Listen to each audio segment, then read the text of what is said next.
Hello. You are listening to the Love and Money podcast with Shakira. And today I'm going to talk about recession and the inflation. How does recession affect inflation? Hold on for 1 second, please. Okay, now I'm back. So, a recession is a decline in output, and it's when there is a rise in unemployment. As you are aware, we just went through a recession. And inflation is a rise in price. And so, a concrete example of inflation would be instead of a glass of orange juice costing $2, it may cost $5. That's a concrete example of inflation. And so, generally, when you are going through a recession, how it affects inflation is a recession will cause inflation to decrease. That's in a normal setting when you're having a recession because there is a decline in output, there's an increase in unemployment, and usually people aren't buying as many things as they would buy. So there's a lower demand. So with a recession usually comes a fall in inflation. However, in our current situation with the pandemic, with the coronavirus, people are heavily monitoring inflation and they are concerned about inflation rising in spite of the fact that we just went through a recession because of the printing of mass amounts of money.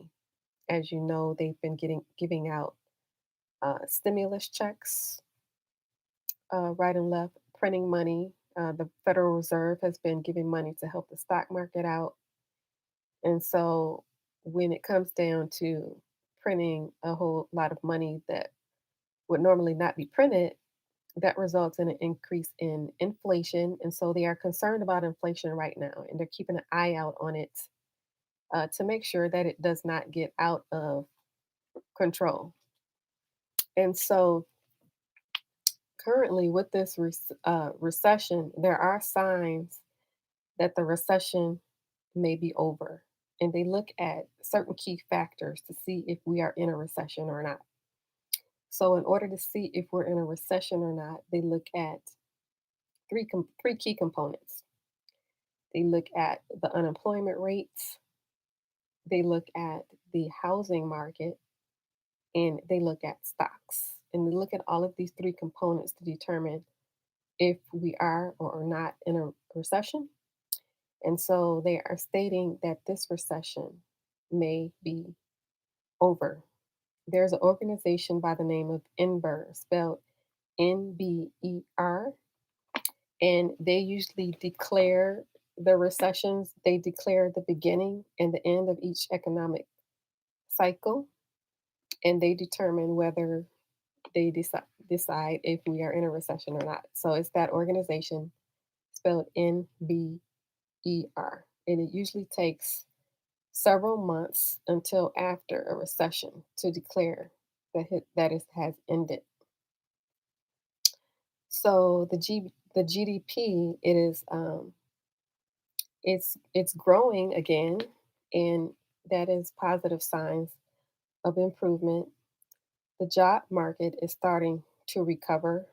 Um, Workers who were hard hit in different areas, different service areas, um, such as the restaurants, the malls, um, it's starting to recover. And then the housing market is actually sizzling as far as the pricing for housing is high now. So this is essentially a seller's market where the seller can sell the house for you to you on whatever price they determine, and they can take the highest bidder. So it's a seller's market right now, and investors are focused on inflation.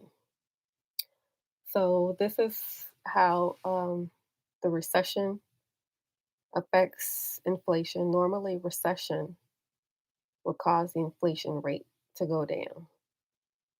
But like I said, in this situation, they are concerned about inflation because of the mass printing out of money with the stimulus checks and the Federal Reserve helping the stock market out.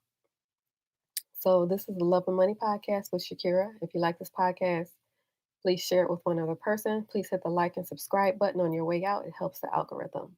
Thank you for listening.